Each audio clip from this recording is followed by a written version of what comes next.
Welcome into the Stand Like Men podcast. I'm Daniel Trollenberg. And I'm Logan Ingram. And we are here to try to become better men. We're trying to constantly have these conversations to become the men that God wants us to be. And we are not good at it, but we are working to be better. If you're enjoying the show, please give us a like, a follow, subscribe, all the things. We would also love to hear from you guys. Y'all can leave us comments on the socials. On YouTube, you can also send us an email at standlikemen@gmail.com. We would love to hear from you guys with ideas for topics, questions you have over topics we have covered, or any of the like, or even just to say, hey, see what's going on. Yeah, sorry to just leave you hanging there on the intro. That's all right. We can cut that out. The mic cut the up gap. All of that. What? My hand scratch? Oh, my bad. Ugh. Gross. It felt good. I'm glad. Yep. Itchy beard. Oh, you should get some beard oil. Yeah. And this would be perfect if we had the sponsorships to drop in the beard oil sponsorship. Would be. But we don't. We don't. So that's all right. Although one day, if someone's willing to, if someone has a product that they want to sell, I'm ready to sell out. Yep. I mean, we both have beards, so we it'd do. be perfect. I put a lot of time and effort into my beard. Yep. I used to put a lot more than I do now. Like it took me a solid 20 minutes to get my beard the way it was. Yeah. But I had it down to mid chest. Yep. Almost sternum length. Yeah. I don't do that anymore. Yep. You got a regal beard there, Daniel. Thanks, man. Yep. I'm going for illustrious, but I'll settle for regal. Regal. The very next step would be illustrious. Excellent. Fantastic. You're right there. Yeah. You're on the cusp. Excellent. But yeah, so since we brought it up, if you have an itchy beard, you should get some beard oil. There's a lot of options at Walmart. I use Kingsman. They're not a sponsor, but I use them. I like them. Get them online. I don't even remember who I've used before. Yeah. I used to, I won't disparage anybody. I had a brand that I used a lot because I kind of liked their stuff. Well, I liked the products were fine, but I liked that they were kind of like, hey, let's be better men. I liked that message.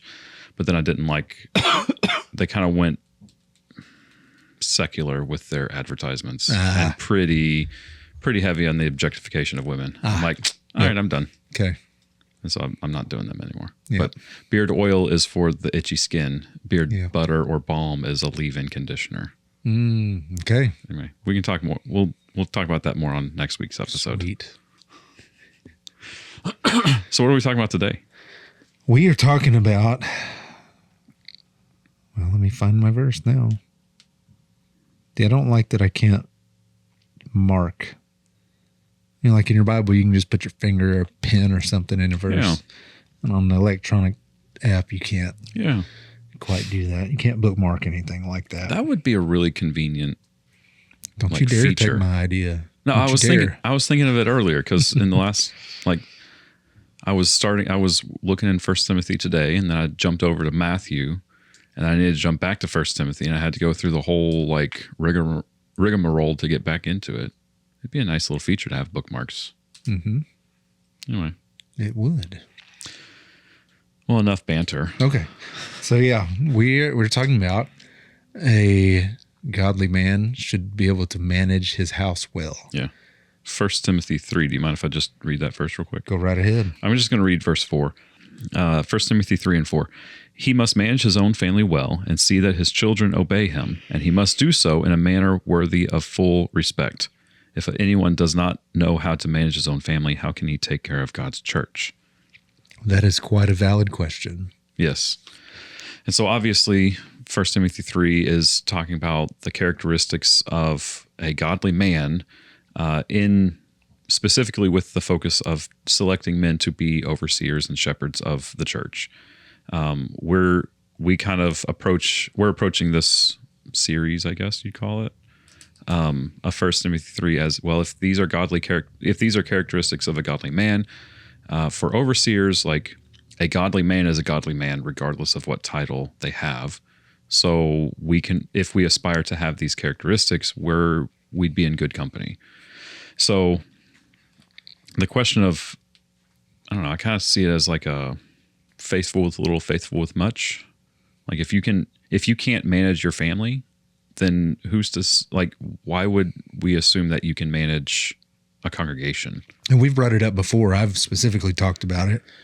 I automatically, if your family's broken, I automatically can't respect you in business or a lot of other areas of your life, because your family's supposed to be your most important thing that you're managing well.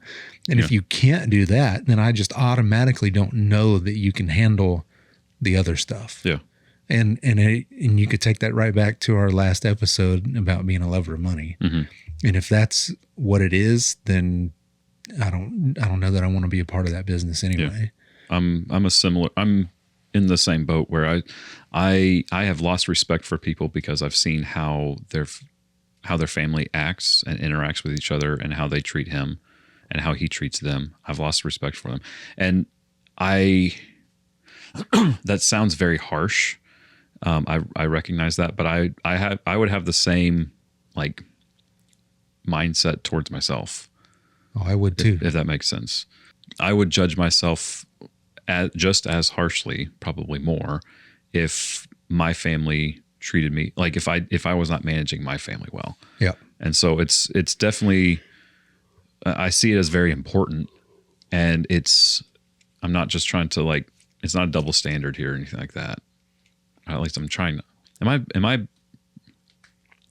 conveying that well? Yeah. Okay. And there is a difference between not managing your family well and people having their own choices.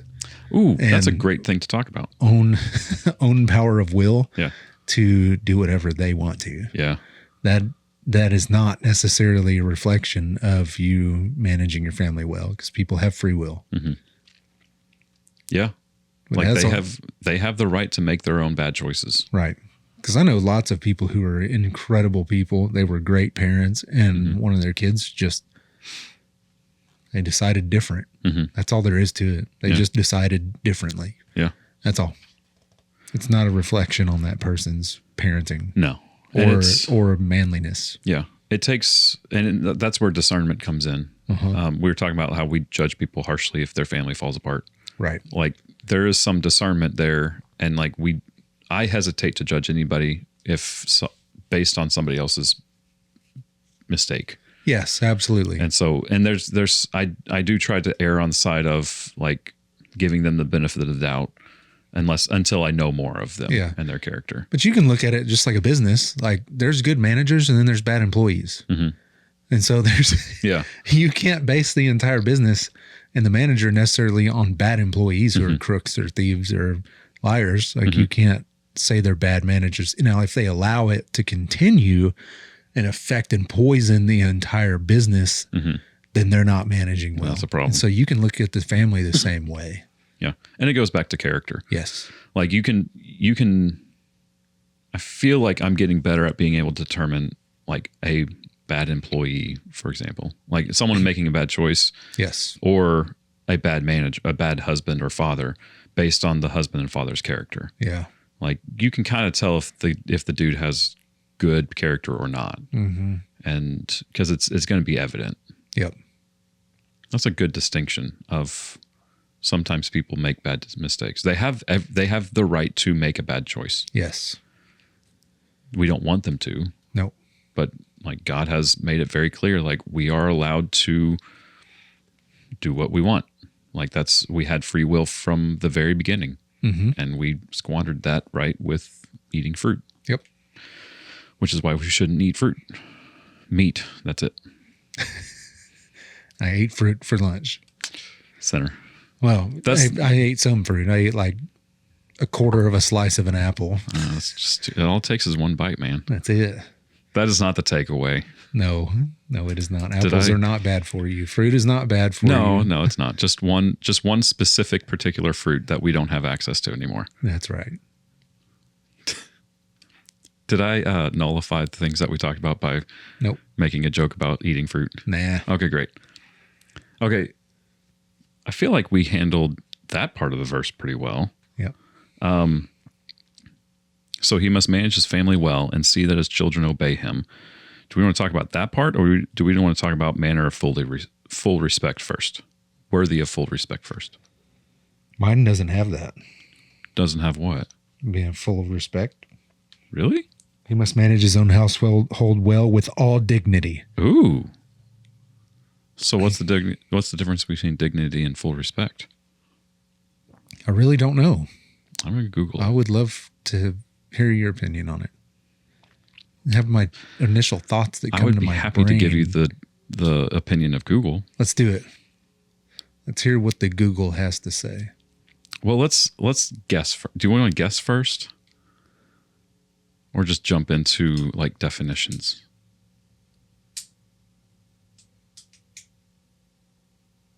I don't know. Okay. This is riveting podcast material, I'll tell you what. Yes, it is. All right. Here's what the AI overview says. I almost said AI overlord. Dignity is the inherent, non-negotiable worth every person possesses, while respect is often earned or conditional based on actions, achievements, or behavior. Dignity is a baseline of human decency, treating someone as a human being, whereas respect is the recognition or deference paid to someone. Deference. Mm-hmm. Deference. Not difference, but deference. Deference. Like deferring. Yep. Deference. Dignity is inherent. You are born with it. It cannot be taken away. I call that your dignity value. Can absolutely be taken away. Yeah. I think they're confusing dignity and value. Yes. We I do like about the that. second part of that better. Which part? Maybe this baseline of human decency, treating someone as a human being. Yes. Yeah. Yep. I kind of view that as the value. We talked about that a couple episodes ago. Mm-hmm. I guess several episodes ago. Fundamental, it represents the right to be treated with decency. Non-negotiable is a constant. Treating people with care, compassion, and protecting their autonomy. Respect is earned and conditional. It is earned through actions, integrity, and consistency. It is demonstrated through words and actions. It can be given based on position or expertise, listening, being polite, acknowledging accomplishments, and upholding boundaries. See, I think I disagree with these. I don't love Google's definition of either one of them. I don't. But I do believe that they both fit. Yeah. And I don't think they're mutually exclusive of each other. No. Like, I think they're kind of together. Yeah. And it's almost like it should have all versions of the Bible should have both of them on there. Mm-hmm. Because you can't really have one without the other in my mind. Yeah.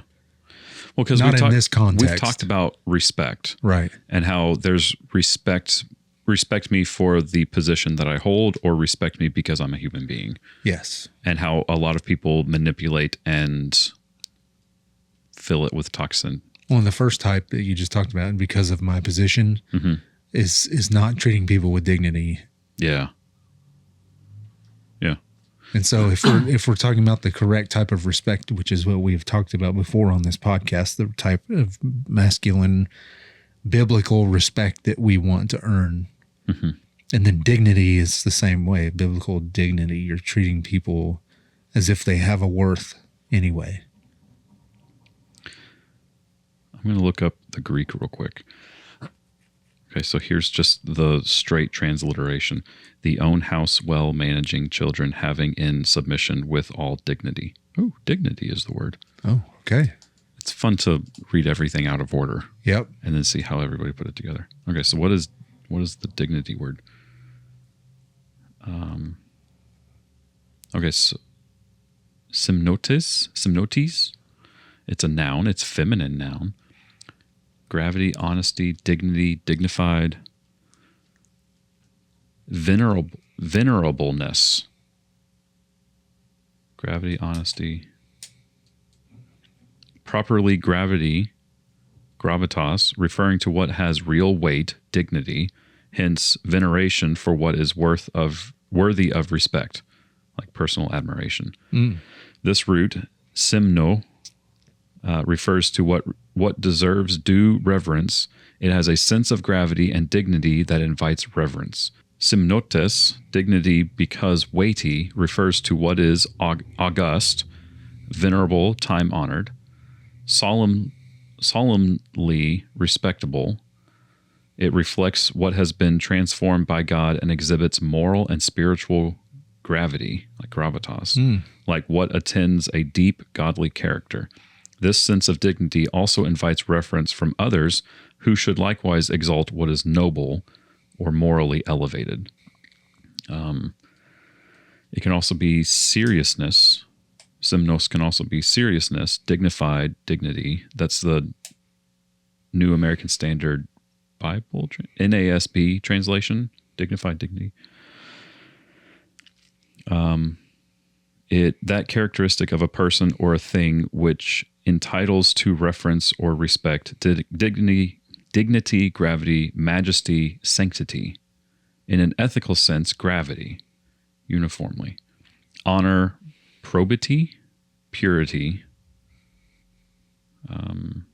It conveys the weighty seriousness that calls forth respect. Okay, so reading the verse, he must manage his own family well and see that his children obey him, and he must do so in a manner that conveys the idea of weighty seriousness that calls forth respect. Okay. It's a lot of big words. Yes. Did you process all of that? Because Venerability. Yeah. My ADHD has been like on fire today, so I'm gonna have to read that like 8 more times before I can process it all. Did you process it well? I did. Okay, good. Yeah. Explain it for me. So dignity is a way of being there. It's pretty much like a daily way of being in which you garner respect by how you treat others and how you live. Okay. So you have to act in that way. So it's an action. It is an action. Yeah. So is this saying that we as men treat our family in such a way that we see their like weight, like their not weight, but weight, metaphorical weight, not their value. Thank you. Do we as men raise our family in such a way that like we see their value, or is it saying that we as men treat them in such a way that other people see our value? I think it's the first one. I think so. Because then if not, we're putting it back on ourselves. Yeah. Okay.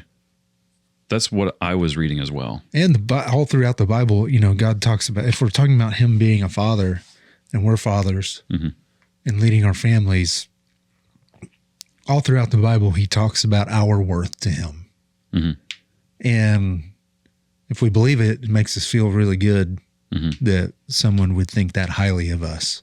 Yeah. And know us and still like us.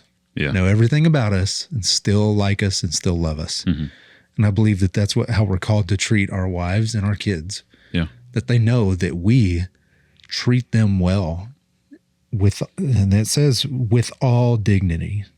Must manage his own household well with all dignity.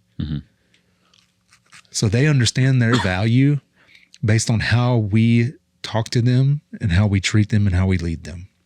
They understand their value. Yeah. As a valuable person, not as a piece of crap. Yeah. And because then we would be doing it wrong. Yeah. Like we're as the heads of our household, we are supposed to be conveying heavenly love, right? Yeah. And mirroring God to our families. That's what we're supposed to be doing. I'm going to jump to Ephesians 5 real quick. Please. Ephesians 5, verse 25. Husbands, love your wives, just as Christ loved the church and gave himself up for her, to make her holy, cleansing her by the washing with water through the word, and to present her to himself as a radiant church, without stain or wrinkle or any other blemish, but holy and blameless. That's a long sentence. I was waiting for the period. The part that I was trying to get to was husbands, love your wives, and I'm going to insert and family. Husbands, love your wives and children, just as Christ loved the church. Yep. Like it is, you are trying to demonstrate to your family the love that God has for his children and the love that Christ has for his church. Like that is how we're supposed to do it. And that, like a lot of times we abuse and misuse the wives submit to your husbands. Yes. That'll get you in trouble, fellas. Yeah. Don't ever use that verse outside of a purely joking context. I've used it a handful of times. Usually it has to do with there's one piece of cake left and Kara will say, "Hey, I saved this cake for you." I said, "I don't want it. I'm letting you have it." She goes, "No, I want you to have it." I'm like, "No, I saved that intentionally for you."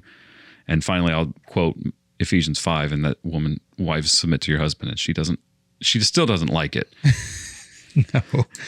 No, they don't. She will like it. mildly think it's humorous, but there's still a little bit of like animosity building up. You see the fire flash in the eyes. She's like, "Oh." She growls at me. Yeah. What was it? Okay. For men, what we can do, we submit to Christ because he has died for us, because he has sacrificed for us, because he has loved us first and has provided an environment of safety for us. Yes. We've talked about that. We have talked about that. Providing an environment of safety for Yes. our family as leaders. And women submit to their husbands after they have loved them like Christ loves the church. yes.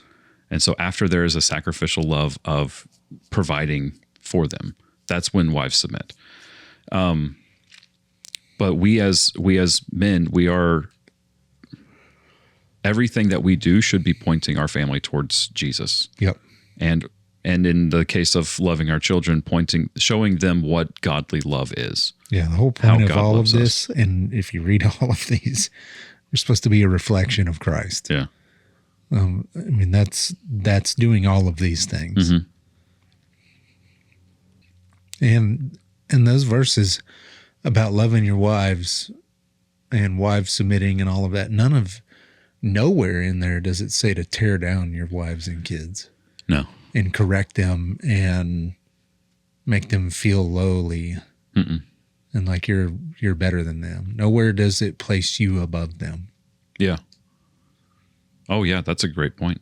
Like it's not talking about being in charge, it's about leading them. Yeah. Is that what what is the word that uses? Manage? He must manage his own household well. Okay. Let's see what the Greek or something says about that. Yeah. Or the original Hebrew, anyway. The Greek is managing. Proistimi. Maintain, be over, rule. To stand before. Okay. Maintain, be over, rule. From pro and histemi, to stand before, i.e. in rank, to preside, or by implication, to practice, maintain, be over, rule. Properly pre-standing, referring to a preset, well-established character which provides the needed model to direct others, i.e. to positively impact them by example. Underlines the effectiveness of influencing people by having a respected reputation, i.e. one built on a solid track record. This happens by setting the example of excellence by living in faith. I don't know how to pronounce these words.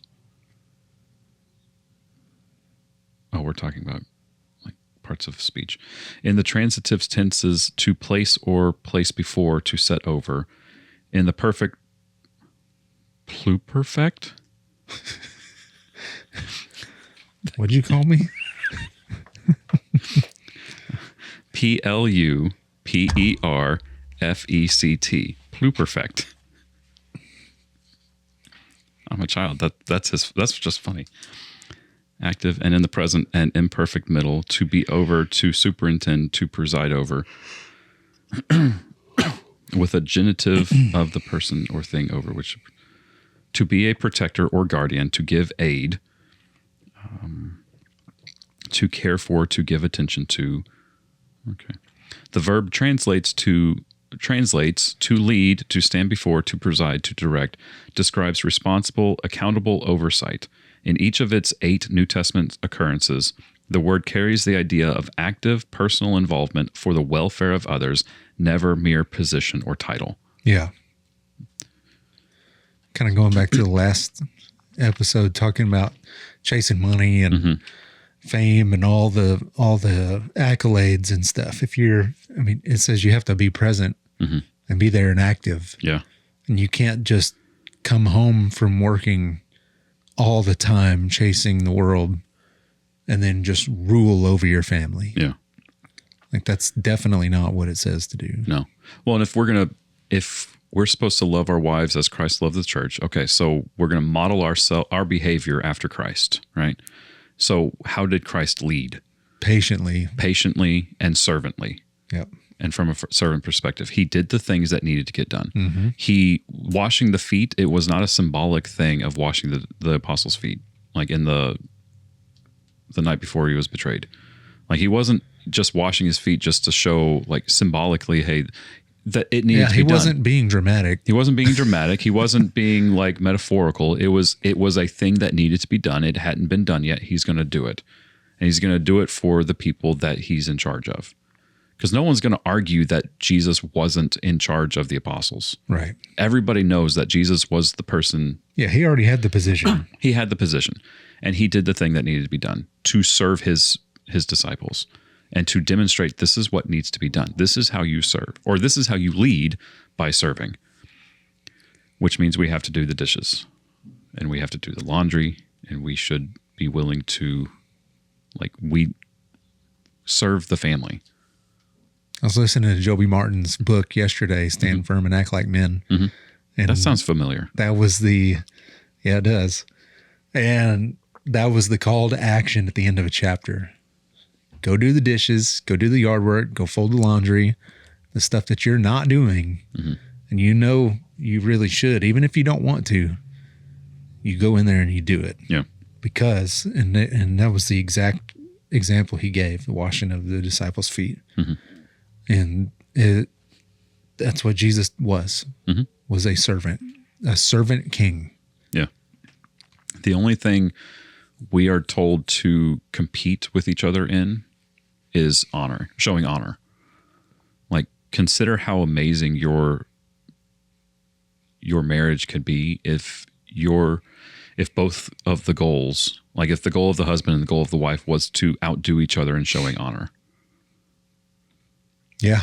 Like, yeah. I'm going to show you honor, and you're competing with your wife because she's trying to show you honor. He's like, no, stop it. I'm showing you honor right now. No, you stop it. I'm trying to show you. We've actually had this argument once. It's like, let me do the dishes. No, I'm doing the dishes. I'm like, I've already started. Go away. And I have to do that too. It's kind of funny in the moment. Like it is funny, but like it's just kind of an attitude of you're showing honor. Yeah. Like you have to. Well, looking back on almost June will be 20 years for us. Okay.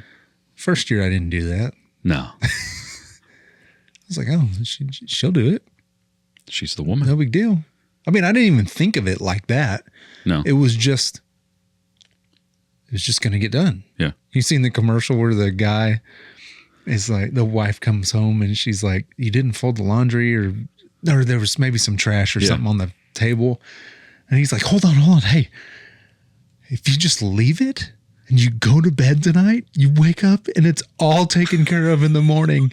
I've seen that. And it was her It's the whole so time. funny. She's so mad. But he is just adamant that there's like a fairy that comes and does just it. like housework it's fairy. Magical. Yeah. It's almost like that. Yeah. Like I just didn't think about it. No. Like, and it wasn't like, oh, that's her job. Like that never crossed my mind that it was her job. Mm-hmm. It was just, I don't need to do that. I don't know. I have no idea. But looking back, there was lots of opportunities for me to be a little more servant hearted. Yeah. In the first year or 5 or 10 years. And I still have to work at it. I mean, it's still something like our flesh doesn't want to do that stuff. Mm-hmm. Like that's what this is, a battle against flesh and blood. Yeah. And it's a battle against our fleshly desires rather. And it's not a battle against flesh and blood. It's a battle for spiritual things. But that's what I mean is spiritually, I'm just running away. You're doing great. Yep. But yeah, it's a constant reminder. Yeah. all the time that I have to do those things. And one thing I've noticed lately, especially or really the last couple of years, is I have not done the best job stewarding what God has blessed me with in my house. So I've always placed a really high importance on time spent with my family. And if I'm spending intentional time with my family, I don't have time for the yard work stuff. Like I'll make sure the yard's mowed and stuff like that. Like dead limbs fall, I'll go pick them up, but not the little stuff. Not, hey, why don't I blow the driveway off every day so it doesn't, it just it just looks better. Yeah. And maybe I'll keep the rose bushes trimmed back and the crepe myrtles instead of hanging in your face. Yeah. And so I did a lot of that stuff this weekend, and because we're going through a lot personally right now, and that's something I know I can do that is not going to be a lot of energy for me. And it's not hard. It's not hard work. It's just something I've put off. And so I just got in this weekend and did a ton of that stuff. And my wife was so appreciative. Like she even told me, she said, that does my heart good. It makes my heart happy. And so and you would think that after hearing that, that'd be like, oh, that is going to be my number one priority for the rest of my life. It's my initial thought is, well, that's great. I don't have to do it for the next 6 months. Because you're taken care of now. Yeah. And so, but immediately have to remind myself, no, that's not it. Yeah. Like this is a constant thing. It's we've constantly got to be servants. Yeah. And servant leaders to our wives and our kids. And so that's just a practical worldly way that it impacts my life every day, is I just don't notice certain stuff. And sometimes that's all it takes is just actually opening your eyes and noticing what your family needs instead of just doing the things that you believe your family needs, like working and providing. And because that is so easy to get caught up in too. You're managing, but you're not managing your family well. Yeah.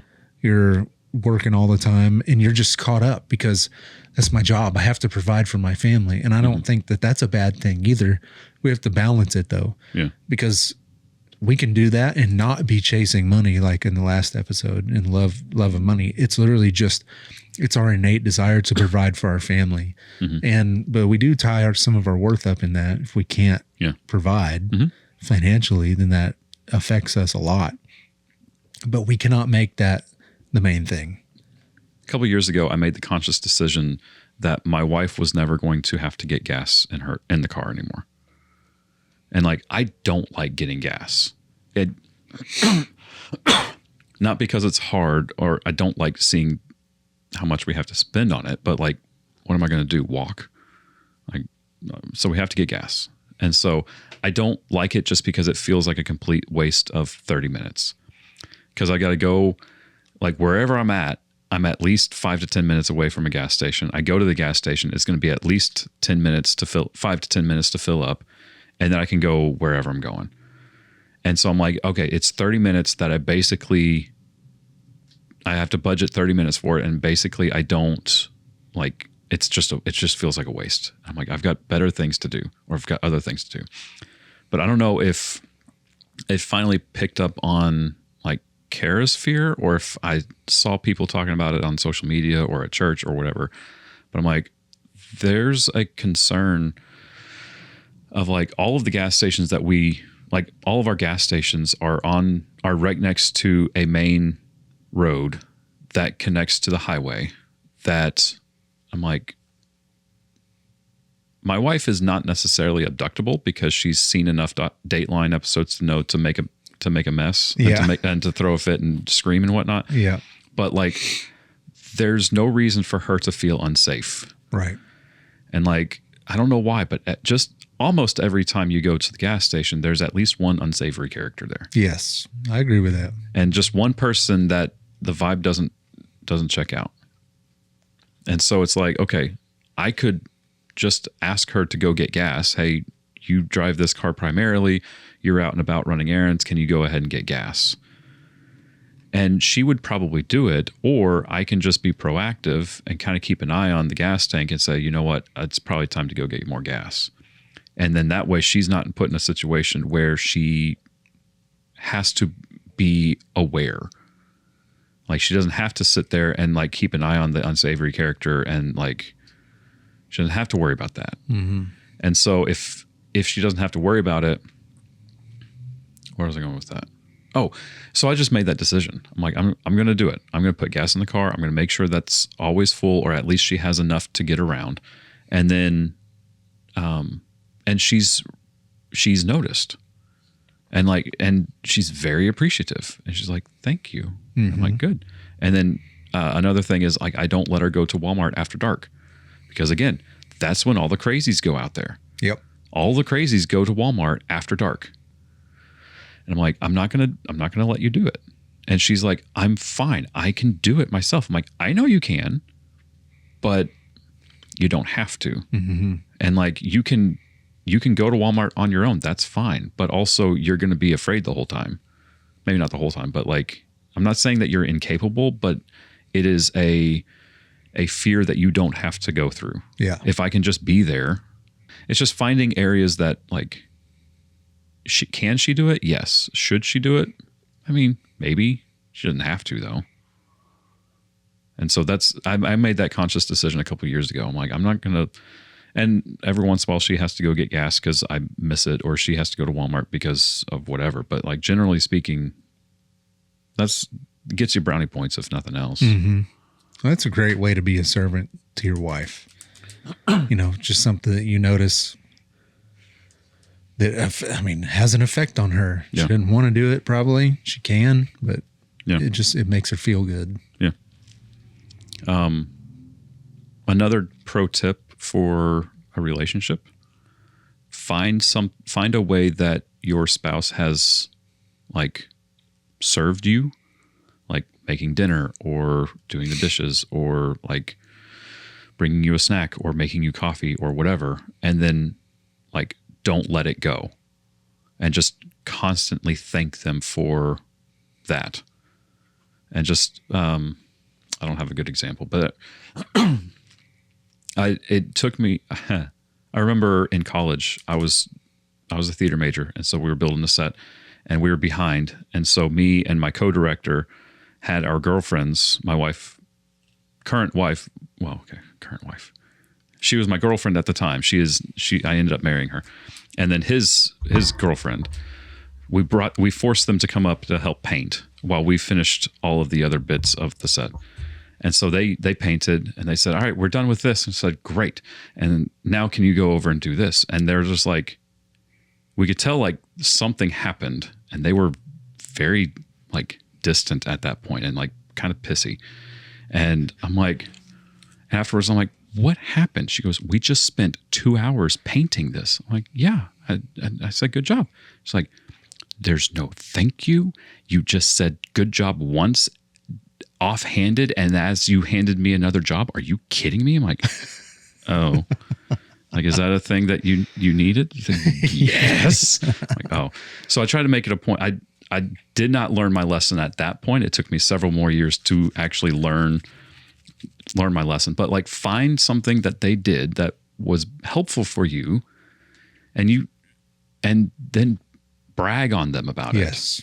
And say, thank you for doing that. You didn't have to do that, but you did. And I really appreciated it. And I'll add in here too, stuff like, if you do, like me, like getting to go hunting a lot, like maybe tell them that you really appreciate that they're good with you doing that.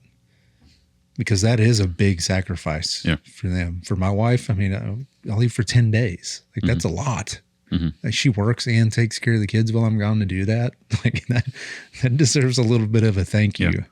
The least you can do is say thank you. Yeah. And even like in me being entrepreneurial and all the stuff I get into and ideas that I pitch and have, and the ways that we've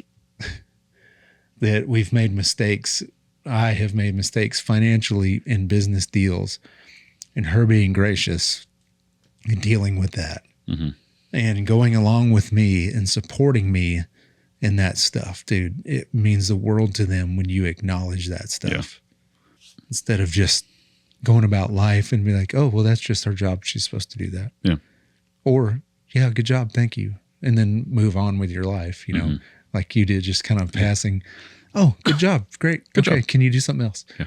Like they're not employees. No. They're not slaves. They're not our moms. No. They're not our sisters. They're our wives. Yeah. And they deserve all of, and our kids do too.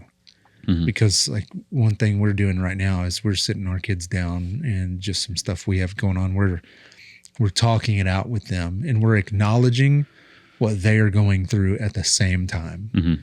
And I think that that's a good way to manage my family is to do that because they're being acknowledged for the sacrifices that they're making right now. Yeah. And that can be, I mean, I hope it's huge for them because it means a lot to me that a 13, 16, and 18-year-old are dealing with it too. Right? Because they're not adults. They're kids. And they feel the weight of what we're doing and what's been going on.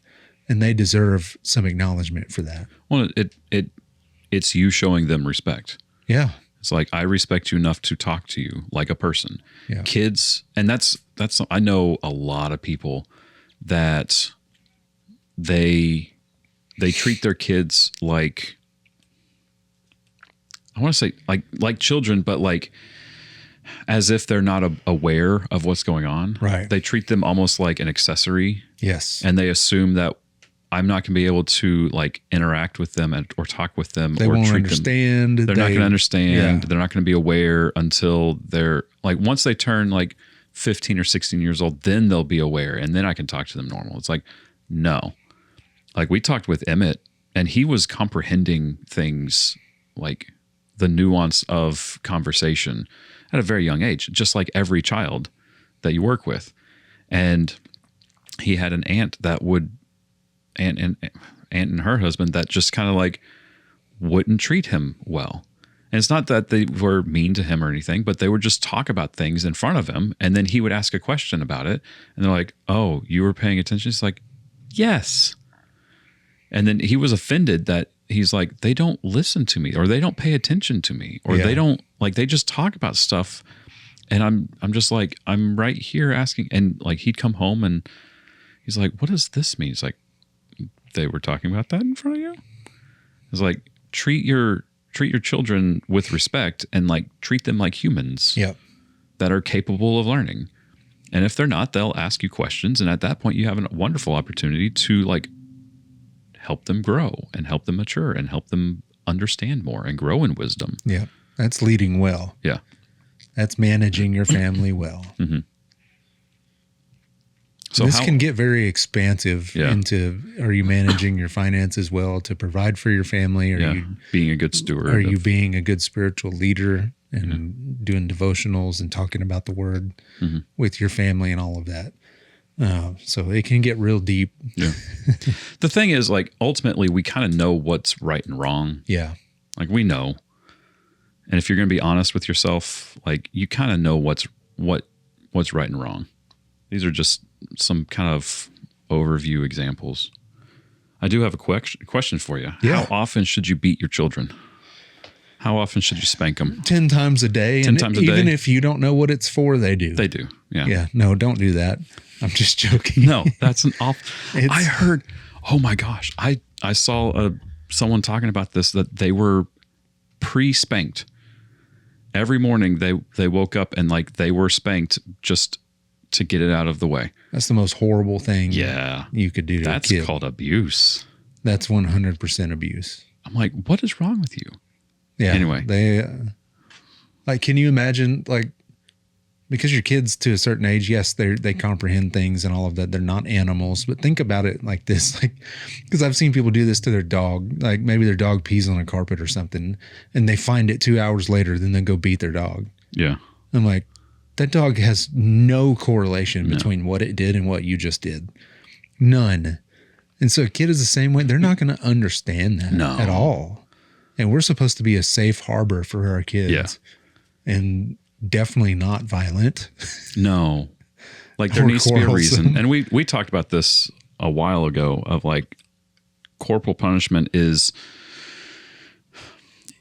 any sort of discipline any sort of like spanking or timeout or anything should be used to discipline your child, to bring them to a better understanding and to bring them to a healthy, like, what's the word? Not lifestyle, but like, it's supposed to discipline them. It's not a punishment. Right. It's not just to make sure that they know their place. It's Yeah. it's to guide them to be the men and women that God wants them to be. And you base that on the kid Yeah. in the situation. Yeah. Like you don't just, okay, every time you cross this little line that's here, you know, back talk. Yeah. Like if you open your mouth at all to back talk me, you get smacked in the face. Like that's not okay. No. Like Well, I told the story that my son, we would give him a warning, like, hey, don't do this or we will give you a spanking. And he considered that to be the payment. Yep. It's like, cool. And so we had to find something else, which was hard for me because then I became a timeout parent. It's like, but that was the appropriate discipline for him. Where there's other kids, I think I told this story, where there was a girl that Kara was teaching in class whose parents tried everything. And the only thing that the child would like listen to and be corrected with was wall sits. Oh yeah. You did talk about that. It's like, so it is based on the child.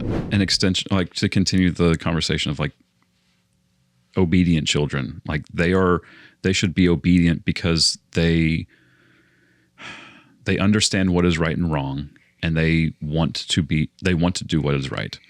They're not obedient because they are afraid of what's going to happen if they do it wrong. Yeah.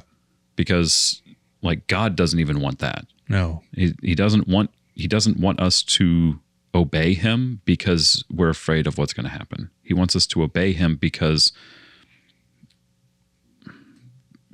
we want to be with him, because we love him and respect him and trust him. Now, I mean, the discipline, like a negative reinforcement helps. Like, I mean, I know I became a Christian partly because I was afraid of hell, but that I can't stay there. I can't stay in that place. And so the negative reinforcement, like spanking or timeout or whatever, that's fine to start there to get their attention, but that's not where it needs to stay.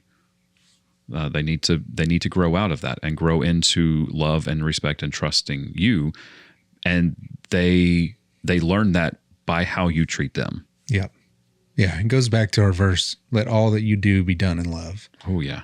If you're managing your family out of fear and anger and putting people in their place, you're not doing it right. If you're loving your wife as Christ loved the church and loving your children the same way and doing everything you do is out of love and not like a violent, righteous love. Yeah. Like, I'm beating you because I love you. Don't you feel the love? Yeah, that's not what I'm talking about. I'm talking about true, real love, like Christ-like love, God-like love. Yeah. Thank you for joining us on the Stand Like Men podcast today. We've really enjoyed having you guys, and we're grateful for all the questions and emails we do get. We've been slacking off for a while just because of life circumstances and hadn't been putting out episodes like we've had, so we had to slow down in some of that stuff. But please feel free to reach out again. We love getting y'all's questions and topics and love interacting with you guys. But feel free to write us an email at standlikemen@gmail.com. Our verse is 1 Corinthians 16, 13, and 14. Be watchful. Stand firm in the faith. Act like men. Be strong. Let all that you do be done in love.